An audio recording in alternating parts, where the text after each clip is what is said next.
تو میں تو اب کئی دفعہ نا وہ بوٹی پکڑ لیتا ہوں, میں کہتا ہوں میرے ہاتھ میں ہے, جلدی سے فوٹو کھینچو تاکہ پتہ چل جائے سب کو کہ آپ نے دعوت ہماری پکائی ہو, جلدی کر لو تاکہ کوئی مسئلہ نہ بن جائے, رہ نہ جائے کوئی چیز.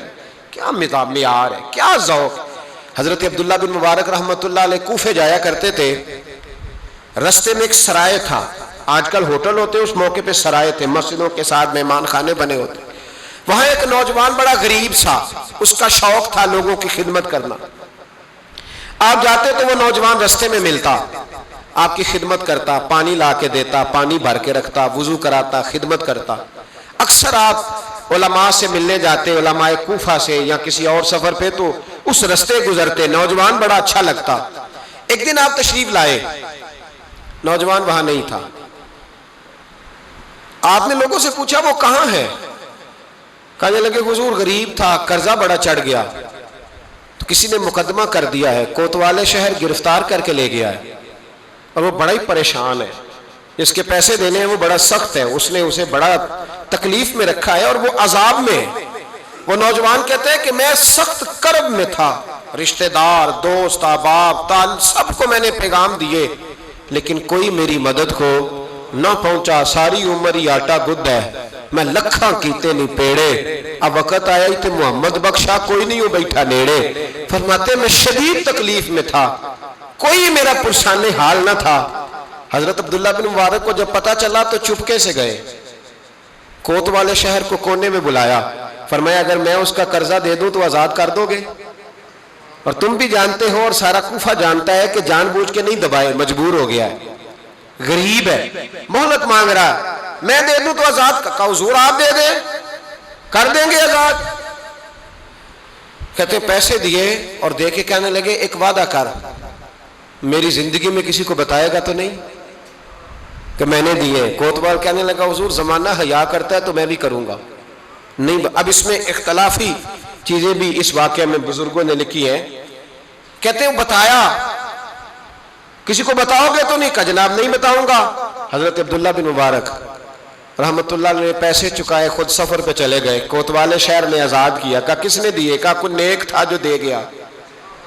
وہ شخص بڑا خوش ہوا, دعائیں دینے لگا, کہتا میں ڈھونڈنے لگا میرا محسن مجھے مل جائے, وہ ملے نہ کبھی مجھے, اس کے ہاتھ چوموں, اس کے پیر چوموں, میں اس کی نوکری کروں, میں تو غلام بے دام بن گیا. کوئی آیا چھڑا کے چلا گیا. کہتے میں ڈھونڈنے لگا پر وہ ملتا ہی نہیں, بڑا ڈھونڈا, بڑا تلاش کیا. فرماتے ڈھونڈتے ڈھونڈتے تلاش کرتے کرتے عمر بیت گئی. جناب عبداللہ بن مبارک کئی دفعہ وہاں آئے تو وہ نوجوان کہتا میں نے بابے کو بڑی نصیحتیں کی, بڑی نصیحتیں کی. میں نے کہا حضور آپ بھی نیک ہیں, فلاں مفتی صاحب بھی بڑے نیک ہیں, پر نیک تو وہ تھا نا جو میرے پیسے دے گیا. میں انہی کو نصیحتیں کرتا رہتا, سمجھاتا رہتا. تو کہتے وہ مجھے کہتے دعا کر اللہ مجھے بھی ویسا بنا دے. کہتے میں نے کئی دفعہ انہی کے منہ پہ کہا کہ حضور کمال تو وہ تھا نا جو میری اس عالم میں مدد کر گیا. کہتے ہیں وہ رو پڑتے اور مجھے کہتے میرے لیے دعا کرنا.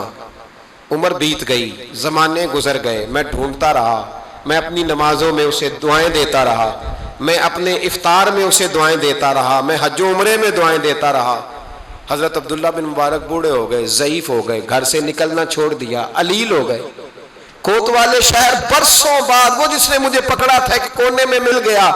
میں نے کہا تجھے خدا کی عزت کا واسطہ مجھے بتا دے میرا محسن کون ہے. تو کہنے لگا اس نے مجھے کہا تھا زندگی میں نہ بتانا. میں کیسے بتا دوں؟ کہا تیری مہربانی, تو کسی طریقے سے مجھے بتا دے. تو کہتے ہیں وہ شخص کہنے لگا یار تو ان سے کئی بار ملا ہے, میں نے اکثر تمہیں اکٹھے بیٹھے دیکھا ہے, تمہیں نہیں پتا؟ کہا نہیں کون ہے؟ کہنے لگے حضرت عبداللہ بن مبارک, وہی تھے جو تیرے پیسے چکا گئے. وہ شخص کہتا ہے میرے پیروں تلے زمین بھی نکل گئی اور جو لگا کہ آسمان بھی ہٹ گیا.